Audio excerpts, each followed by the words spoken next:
All right, let's face it. In high school, we all had that one English teacher. Well, that English teacher is me. I'm Brian Kulak, a career educator and author of The Hot Seat. Every week, I reconnect with former students, colleagues, and fascinating people to explore who they were, who they are now, and the wisdom they've gained along the way. Welcome to The Hot Seat.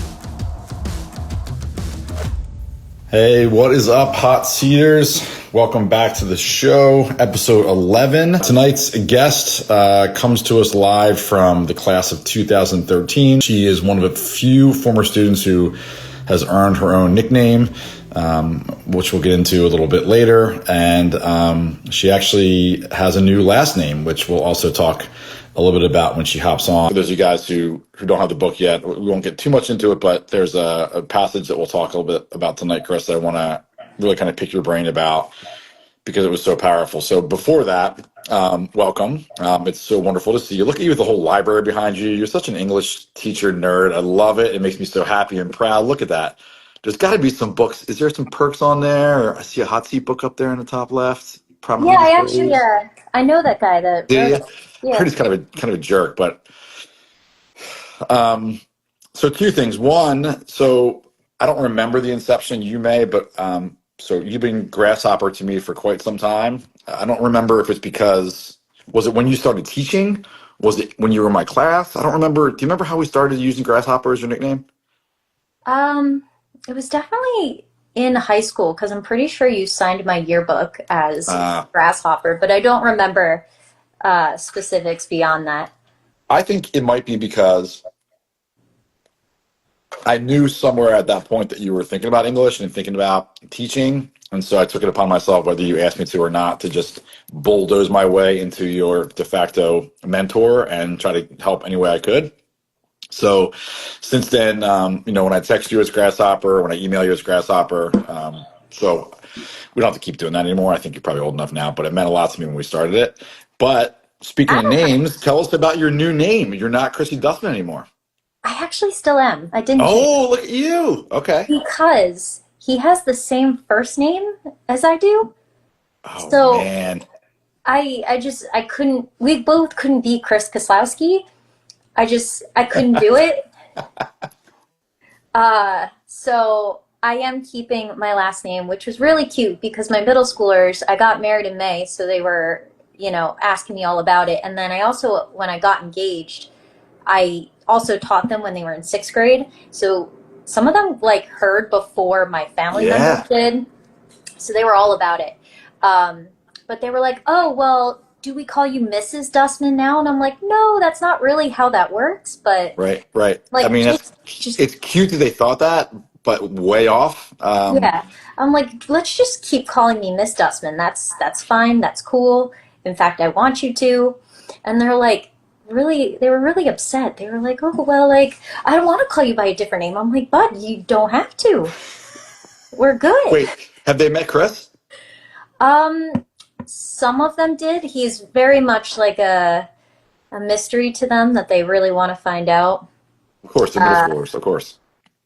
one of them threatened him, Ah, which I thought was, they were like, if you hurt her, thank you.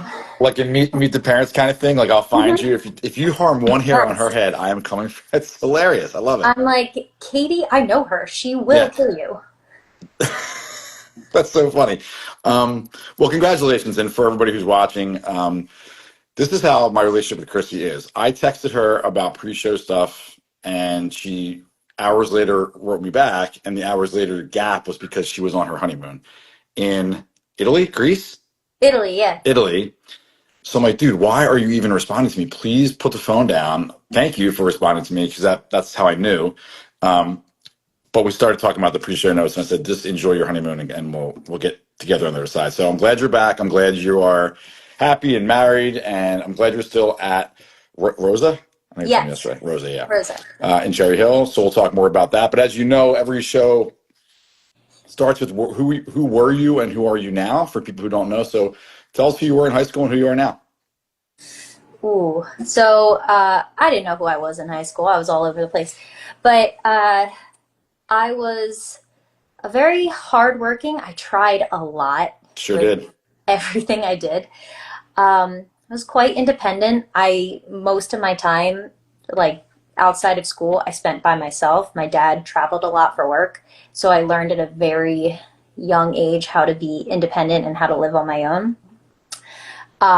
But at least I always knew what direction I was headed in. I knew it was going to be English. I added teaching on once I got to Rowan. I Hmm. wasn't quite sure if I wanted to do it. I didn't really have the confidence in myself at that point, or at least when I was initially doing hot seat, that I was ready for that. And also seeing the kids that I graduated with, I'm like, uh, do I want to do that? Um, but that's who I was at 17. I Yep. didn't know it then, but I was very anxious. I had like a whole anxiety thing that I had since I was a kid, but I just didn't have a name for it at the Right, right. time. Yeah, Didn't know, I knew what triggered it, but like I was going about all the wrong ways of dealing with it. right. So now, as a 30-year old, so that would have been like 13, I guess, years later, um, I still think that I'm hardworking and quite independent, but now I am an English teacher. I'm going into my year 9. I have a student teacher this year, which I'm Oh, pretty nice. excited about. That's cool. Yeah. Yeah, I've always wanted a student teacher because my student teaching experience was terrible, so I'm ready to make it right. This Oh, I don't is, think I knew that. Where can you tell us where it was, or would you rather not? oh no, it's fine. I'm sure my cooperating teacher is not watching Yeah, this. that's true. But I was at Deptford. I Okay. was like 5 years older than the kids I was teaching, Right. um, and I knew nothing about anything, and I was failing every day, and I didn't know how to cope with it, Right. especially because like I was pretty good at school, and like I just like was like I don't know what to do, and my cooperating teacher's like, you're not cut out for this. Oh She no, like, you're kidding me. yes, she was like, you're. I would cry every day, like Oh going my in God, I and had no coming idea. home. Oh my gosh, it was the worst 5 months, and then like personal life was just Yeah. it was bad. Right. So, uh, so I'm happy to finally make Yeah, it kind of work for somebody flip that. else. Yeah, right. That's. I mean, I'm So surprised. I'm not surprised. I'm proud of you for doing it because certainly that would turn a lot of people off from the profession. I remember when I was in that stage of life. I mean, your cooperating teacher can make or break your entire career, especially if she sits you down and says, "Christy, this is not for you." It might not have been for you then, but obviously it's for you now and long term. What grade was it? I did a couple of levels. I did ninth. I did like a ninth grade writing. Was it Okay. writing? But Yep. and then I did 2 levels of 11th grade, so college prep in advance. Okay. And Deptford is Deptford. I have a lot of feelings about Deptford just because I have a lot of friends from there. One of my closest friends in the world still lives there. But it's a different world than you're used to, which is good, right? I was in Pennsauken for student teaching. Again, completely different world. I'm Hmm. sorry you went through that. I had no idea, but I am glad that you're on the other side of it and you're going to be a wonderful mentor for your student teacher. I don't know if you saw, but just last week, my student teacher was on here talking Yeah. about, yeah. Um, but I want to touch on just one more thing before we move on. You talked about anxiety that keeps coming up on the show, which I guess I'm not surprised by because the world has opened itself up to talking about it finally, particularly for men, but just in general, I think even educators in particular are sort of full of it. I think we're wired that way because we are expected to take on the stuff of all of our kids and in some cases their families. Hmm. And like you, I think I was 32 when I figured out when it was diagnosed by my therapist. And I used to call it the dread, right? So just like you, when I was in high school, I felt this like tightness in my chest. I'm like, what is this weird?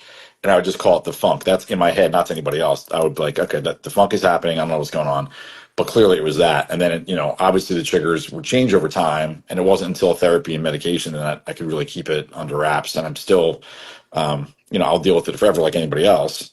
But now I wear it more as a badge, right? This is who I am, and talking about it certainly has helped me and other people. So I'm glad to hear you say that you've figured it out, that you're on the other side of it. But I'm not surprised as an English teacher in particular. Carrie and I joked last week, our whole lives are are based on analyzing things, right? Hmm. Writing, reading, song lyrics, the world, people's facial expressions, all of it. So we're just kind of hardwired that way. So I'm glad you were able to talk about that. And I'm glad your career is where it is. I know, like a lot of us, it was probably bumpy early, you know, and then you get your tenure and you feel a little bit more at home and relaxed to some extent. And now you're paying it forward to the next generation of teachers, even at the ripe old age of 30, which must be nice. So that's great. I'm happy for you. And I'm just so happy that you're on the show because our friendship has been in place for so long. Um, I was so happy you asked me. I didn't yeah, realize I was like in the book. that's so funny because I mean, the chapter, which we'll get to now, I mean, your story is amazing, Chris. Like when, when we talked about your story, I guess via email or however we did it, and then you wrote that line, which I'll cite in a second. I felt like simultaneously so proud of you, but also so sad for you because your experience is so emblematic of so many high school experiences. Like you think it's happening only to you, but it didn't, right? And if I remember correctly, where did you start your career, high school career? Like where I went to high school? Yeah, Or, before Audubon. no, I grew up in Audubon. Oh, for Where some reason I thought you went to a different school first, or that you left and came I think back. you wrote that in the book. You flip flopped, but I was I grew up in Audubon, and then the day after Christmas, when I was in seventh grade, we like packed up and moved to Florida. Oh, For okay, then, okay. I lived in Florida from whatever December to May, which was when they got out, and then I was immediately like, I gotta live with Dad. I gotta go back home. I Yeah. can't. I can't do this anymore. I can't Yeah, yeah. last. All right, so I wasn't far off, but I was kind of far off, and I'm not surprised because even though Florida is not what Florida is now, it's still Florida, so it's a completely different world, I think, than what we're used to. Um, but your chapter is called Negotiation, and the purpose of that chapter was just to kind of reflect on the high school experience as it exists in a vacuum, no matter where you go, and then sort of how it applies to like the larger narrative of what high school is that finds itself on high school movies or TV shows or whatever. You know, the Mean Girl trend, which is never going to go away, and just how people treat each other in that strange time of life. I do think it's harder for girls. You know, having a daughter, like I said, who's a junior, I see some of the stuff that she has to deal with, and I think she navigates it like ridiculously well, but it's still part of her life. But here's what you said. I'm just going to read it for everybody. You said, "I made myself small for people who are never going to like me anyway." Can you just talk more about that experience and why you kind of categorize it with that sentence? Yeah, so it was a completely different world. And I guess prior to this, I was always very social. I loved school. Um, I definitely mellowed out by the time I got to you, but I do feel like I was quite loud. I made myself known, always raising the hand, always probably talking, um, whether the teacher wanted me to or not. But there, it was like a completely different world. I took the bus for the first time, and my bus commute, it was something about like there was a school right behind my house, but they couldn't send me there, so I had to be bused like a couple miles, which ended up taking like it was like a 45-minute trip there and back. And then like the kids on the bus, I was like afraid of, Sure. uh, because like this is such a specific memory, and I still don't really understand. But I'm an adult now, so I guess I'll never understand. But they would like crush up a pack of Smarties, like the candy, and Yeah. smoke it, and then like you had kids like inhaling Sharpies in the bathroom. It was like a whole. Holy moly. I'm like, I don't belong here. And it also didn't help that Florida's like their standards are different than ours. Yeah. Yeah. So when I got there, all the stuff I already knew. So then I was targeted as like, oh, well, smart kid. And then I was letting kids copy off my homework so they would let me talk to them. And I think I wrote about it in the chapter, but I had these shoes that I Yep. loved. and ended up throwing them away because the kids didn't like them, or like having my lunch thrown out and just being like, okay.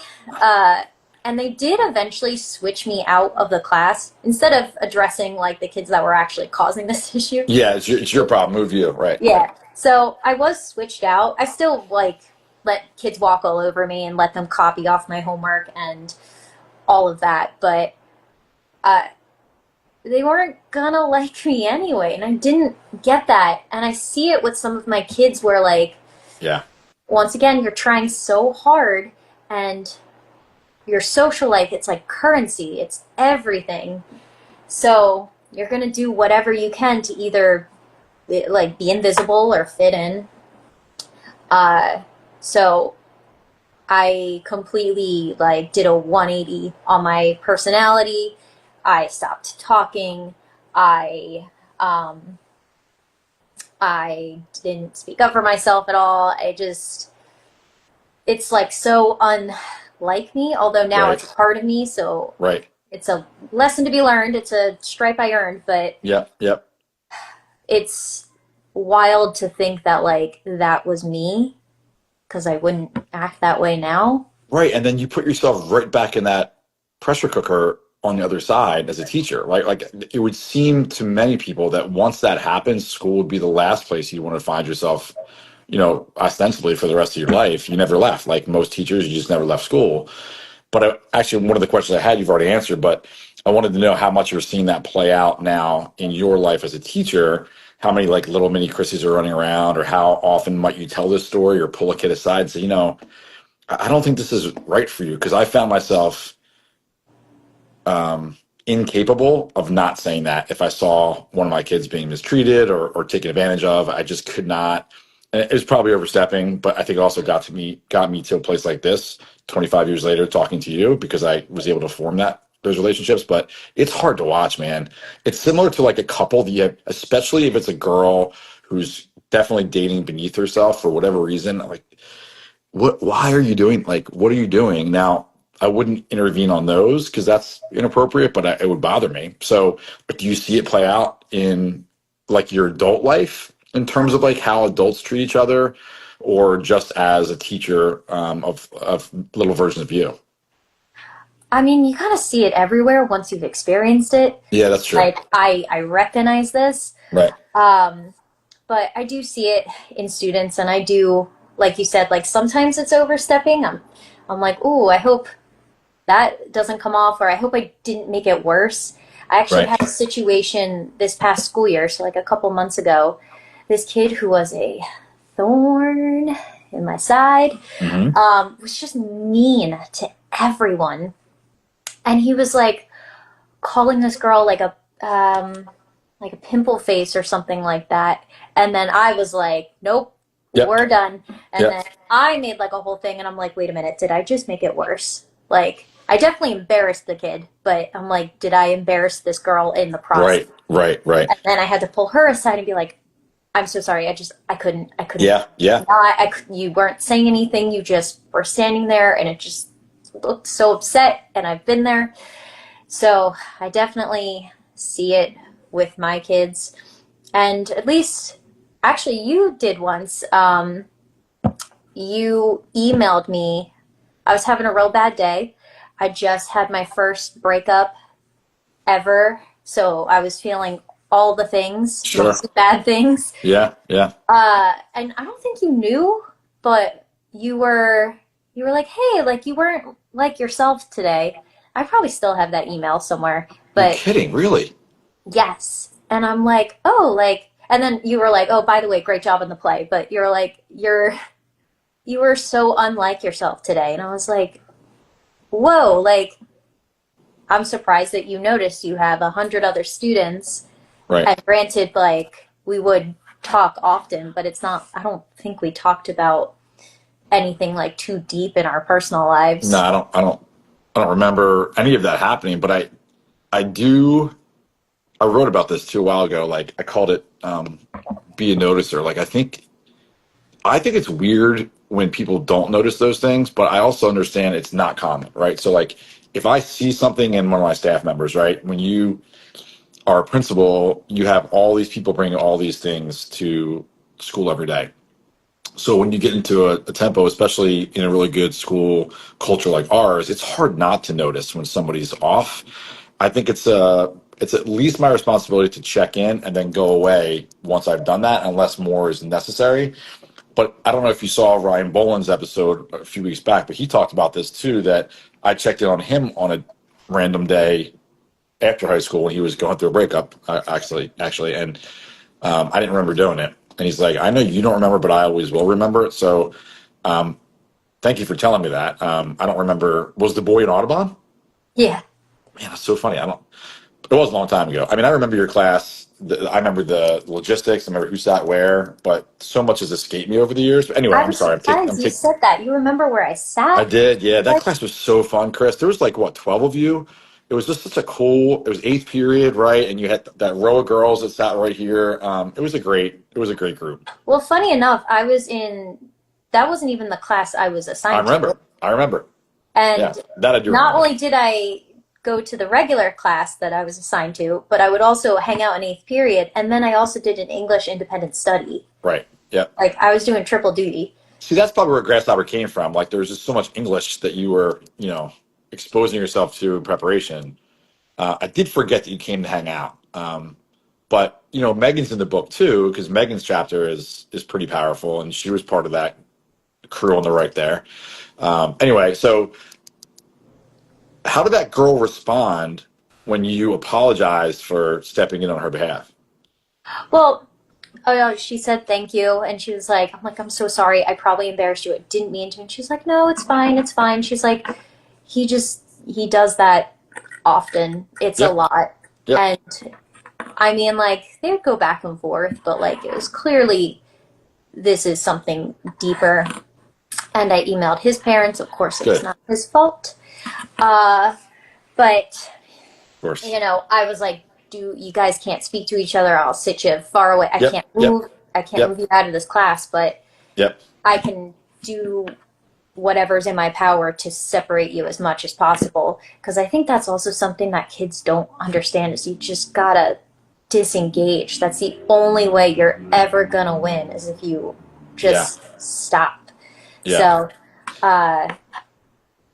that she did actually. He didn't, but I was very proud of her throughout the year because it probably took a lot for her to just Right, but Chris, not. think about this. Think about 20 years from now, somehow you cross paths. I guarantee she's going to remember that you did that. That's why I'm so glad that you brought up, what happened with you in class, because those micro moments, they add up for teachers so often, but they're so impactful for the kid that it happened to.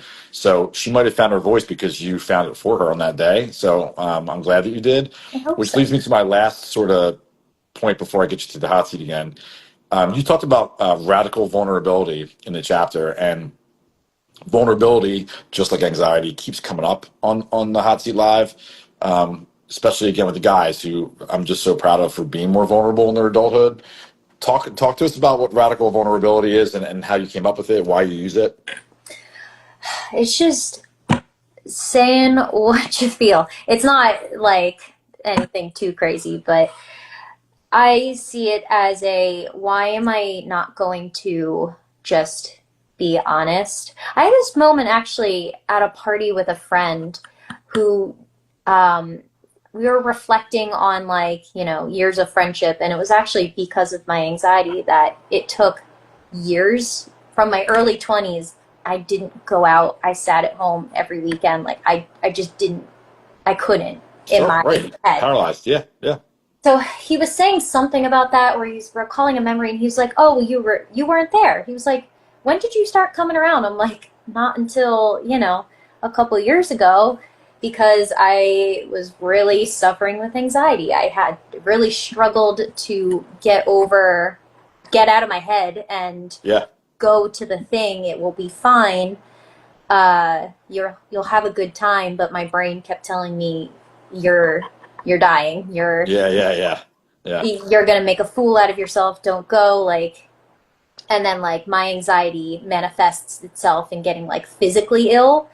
Hmm. So I would feel that physical feeling, and I'd be like, nope, that's it, because that's even more embarrassing Yeah. than just not going at all. So I was explaining this to them, and he was like, oh, I didn't know that about you. Why didn't you say anything? And I'm like, well, I just didn't, well, I didn't know how to say it, but Right. now I feel like probably most people are Heck dealing yeah. with some sort of anxiety. Absolutely. Yep. I just have maybe a little more experience since I've had it since I was a kid, but I'm more willing to talk about it now. And I talk about the same thing with like my kids too, Good. especially in the classroom. Like sometimes I'm like, ooh, like maybe I shouldn't share like this or that, but like I tell them every year at the beginning, like seventh grade was rough for me, and I'll be damned if I let anyone make it rough for somebody else. Good for you. Yep.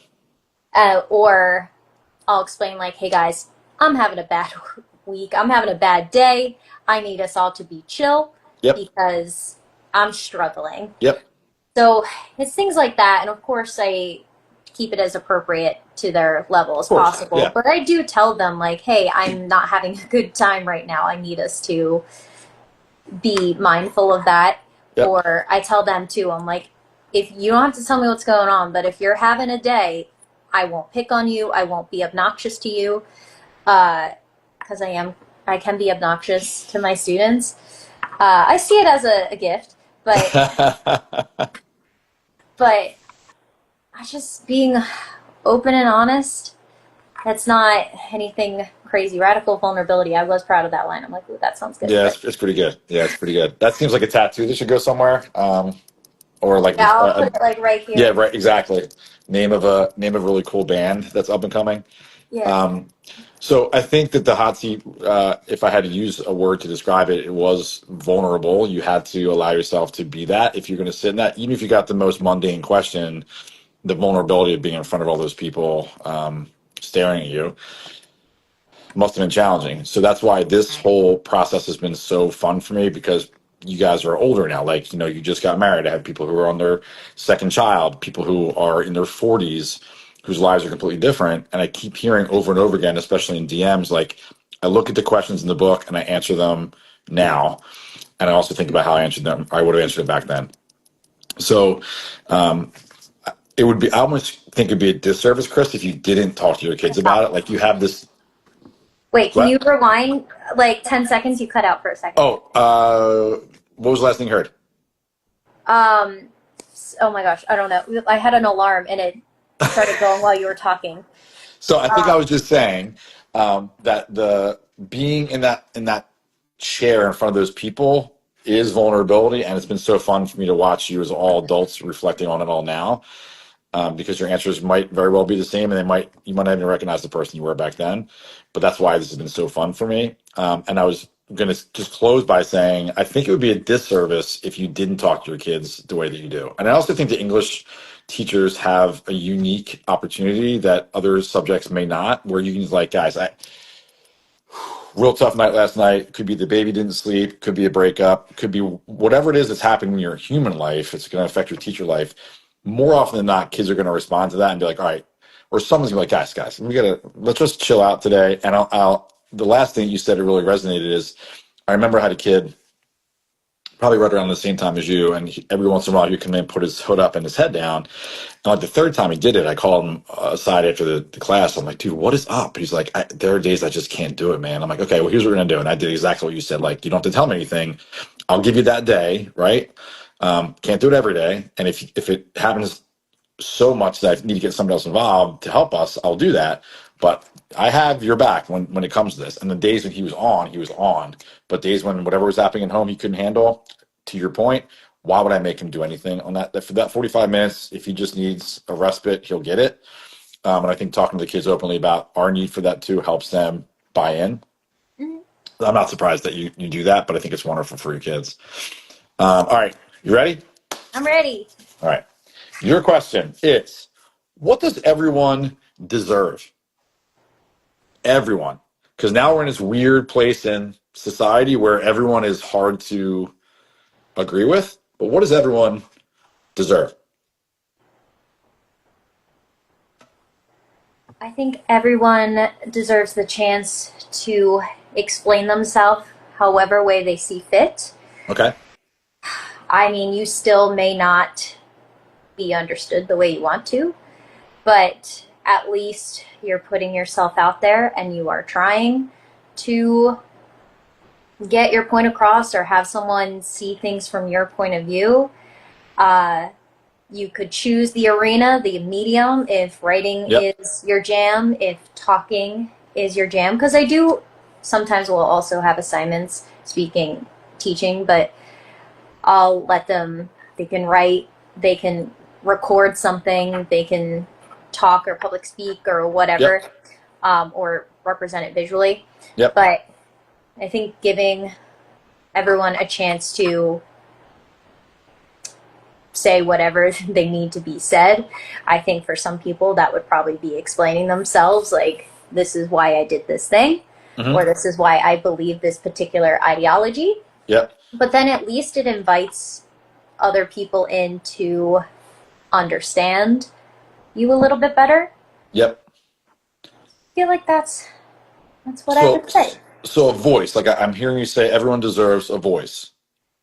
I think so, yes. I agree. I mean, again, in the position that you're in and I was in for so long, that was the responsibility that we had, is to provide a voice to kids no matter what their backgrounds were. I mean, we talked, I didn't talk to her yet about this, but Kira's chapter, she talks about how she was just convinced everybody knew about her family. And as it turned out, no one did, but she had convinced herself, I'm sure in an anxious way, that everyone knew about her family. And so she didn't really deserve to say anything. And that is heartbreaking, right? And as a girl dad, I talk about this all the time. You know, I spend so much time just talking about and thinking about girl power with Abby and making sure that she does advocate and that her voice is heard, especially as a coming out as a junior. You know, there's a lot of things happening that she's going to be in charge of, and she has to remain that way. But everyone deserves that. I think the opposite of that, though, Chris, is hard. Like, I don't know that everyone deserves. I don't know if I can even say this properly. Like, it's almost a dichotomy, but like, does everyone deserve to be heard? If everyone deserves a voice, does everyone deserve to be heard? Because there are people in the world now, in America now, who I don't believe deserve the platform and what, especially what they're saying. So that's a hard one that we just kind of stumbled upon. I don't know if it exists in the same with the same level of truth in reverse. That's fair. And that's Yeah. something that I didn't. Well, I sort of considered it because you're right. There are quite a few people that I disagree with on many different things. But I do wonder if it would be helpful for people to find common ground Yeah. in some way. I think at least like you're talking politics, there has to be some reason why someone would vote in the opposite way as I would. Right. And I think about, though I don't ask because I don't want to start an argument, but I think about my dad who's got such a wildly, drastically different set of views as I do. Right. And we used to get in fights when I was younger about it. And then I'm like, okay, disengage. You preach this to your kids. Just Yep. stop Yep. talking about it. Yep. But at the same time, I'm like, I want to know why or when did this happen or how did this develop? How do you see the world? Because I feel like if we have the same goal, why is it so hard to get there? I don't. Yeah. You know what Yeah. I mean? I do. So, I know exactly what you mean. Yeah. Yeah. well, I do agree. Maybe not everyone deserves to be heard. I don't know, but it is, I guess, from my own like understanding, I want to know. Very English teacher of me, I know, but I want to know why or how, just from my own understanding of the other person. Yeah. Yeah. And I think we've gotten so far away from that, globally speaking, but I think that's where the micro conversations, things like this, your conversations with kids in class or their conversations after class at home on the weekend about what happened in Miss Dustman's class, those things are even more necessary, because if we get into just not talking about everything, I think we find ourselves in a really worse place, even though right now seems to be, pretty bad, depending on your views. I'm actually reading the book The Let Them Theory right now by Mel Robbins. It kind of swept the nation. And the premise is pretty simple. You can't control what other people do or say. You can only control your reaction to it. And it's oversimplifying, but it's really helped me in the political sphere, in my life, in my job, just letting go of some of the things that I'm just not going to change about people. And certainly I'm probably not interested in having change about myself. But I do, it's funny because when this question would come up in class, it was always like happiness or love.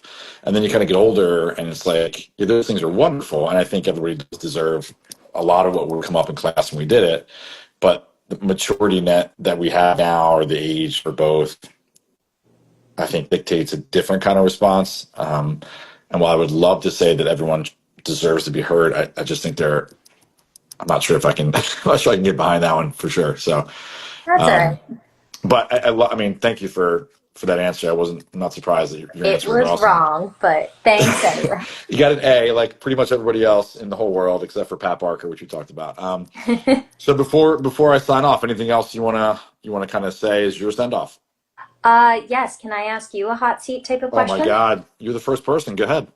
So it's not as serious as a hot seat question, Okay. but I think it elicits an interesting response. Okay. So it requires some backstory.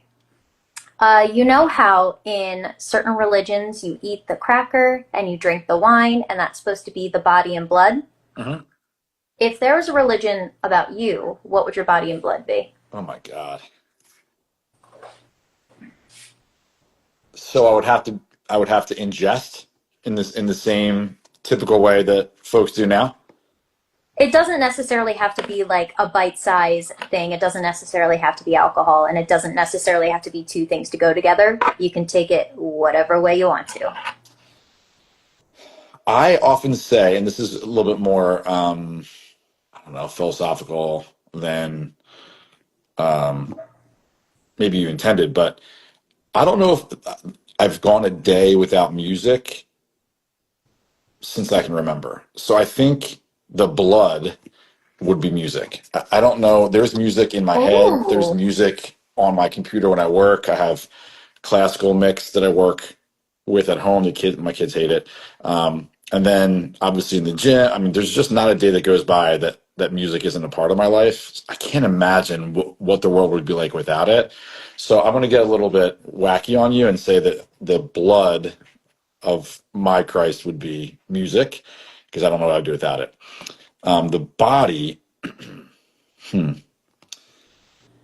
I think I'll stay in the same realm. I don't know what I would do without writing. Like, I just think that the cathartic nature of it, the professional, I wouldn't be where I am if I couldn't write. I think my love for the written and spoken word has kind of fell on my kids, which is so cool to watch them write and analyze and like ask my opinion on how it's just so amazing. So I think if I were trying to make myself whole with whatever the spiritual or mystical being is in my life, it would be those two things. And I have to tell you, that was a phenomenal question. I can't take credit for it. It did come from a friend who did ask me to send this to her, so she's going to be very happy that I asked it. Not a friend that I know? Not an Audubon kid? No, not an Audubon kid. Oh, man. Well, I want to meet her because that's a great question. I know. I wish I came up with it, but you get so many different responses. And if there wasn't, I want to figure out a way to like ask it without maybe the religious elements to it. It's just that's the best way I can describe it. No, I think it's a cool way to, yeah. I want to ask my kids that because sometimes I ask this to everyone. My husband, that's weird to say, but my husband laughs at me, and I'm not sure if he's watching, but he will probably be laughing in the other room once he heard me say it. But you get so many different responses. You're the only person that I've surveyed, and I've asked this question to a lot of people, but that hasn't given me a food item. Like a food, yeah, right. Yes. Yeah. But, you could say whatever. You could say food that you just like to eat, or food that's special, or food that you think somehow you share qualities with. Yeah. But see, now we're doing English teacher stuff. Like now we're really getting into the English teacher weeds, which is why it's such a great job and profession and lifestyle. Has she answered her own question? I believe so, but I believe it has since changed. So I have to ask her again because it's been a while since we discussed it. But Yeah, I send it along. find Text that my me. answer changes from time to time. So What would yours be? it is currently chai tea latte Okay. because while I don't have them every day, I could certainly have them every day if I wanted to. Specifically, a chai tea latte from Haddon Culinary. I don't know if you are. Ooh, I love Haddon Culinary. Oh, Yeah. so much. Yeah. But it's definitely a simple pleasure Okay. that I don't indulge in every day, but sometimes, it's a The big, mood strikes. Yep. Uh-huh. yeah. And then my other one, I kind of flip back and forth, though they're same in, I think, spirit, is a dumpling or a pizza roll, Okay. just because they're a pocket of deliciousness. I was And waiting for you to make that like metaphysical, but you just broke it down because they're tasty. I love it. they are. I mean, I probably could if I could probably write an essay about You it sure could. and give You it to sure you. could. Yeah. It's I don't know. That's my current answer, but Okay. ask me in 6 months, and I'll come up with a answer like yours, where I Well, do I will. I'll put something a note big. on my phone to ask you in 6 months, but I also want you Okay. to share what she said, and I love to connect with her on here, or otherwise she sounds like a pretty cool friend. She is. Yeah. She's one of my friends I met in college. She was the one that encouraged me. I dated my husband briefly in freshman year of college, Uh-huh. and she remained in contact with him the entire time that we didn't remain in contact. And then she was like, you know what? I think you guys should date again. And I'm like, who dates their ex-boyfriend? That's terrible advice. And I'm like, actually, you know And what? then You might marries be them. onto something. That's a cute story for like cocktail parties and stuff. Yeah, I mean, we met at freshman year orientation. He had a girlfriend. She threatened to kick my ass. I absolutely believed her, Seems but fair. she was onto something, I guess. So, Yeah. That's so funny. but yeah, it worked out, I guess. It did. That's great. Well, speaking of working out, I'm so glad that we are friends and remain that way for all this time. I do remember you and your class so fondly. I'm so glad that you're in the book, and I think your chapter is among the best, not because I wrote it, but because you told it. And obviously, like I said, everybody, but more specifically to you, because you're an English teacher, don't ever hesitate to reach out for anything you might need, or if you want a guest speaker, I can zoom in. You can do a hot seat with your kids. Whatever you want to do, I am here for it, and I always will be. So thank you so much, Grasshopper. I appreciate you coming on. Congratulations again on the wedding. Thank you. Give my best to your husband, and have a great school year. All right, thank you. You too. Thanks, Chris. I'll see you later. See ya. All right. Chrissy Dustman, everyone. I knew it was going to be a great episode, and it did not disappoint. All right, hot seaters, thanks for tuning in. Before you go, here's how to stay connected. Follow me on Instagram at Brian_Kulak. Check out more resources on my blog over at briankulak.net. Pick up a copy of The Hot Seat or my other book, Level Up Leadership, both available now on Amazon and Barnes & Noble. And please, if you found value in today's conversation, leave us a rating and a review. It truly helps others discover these stories.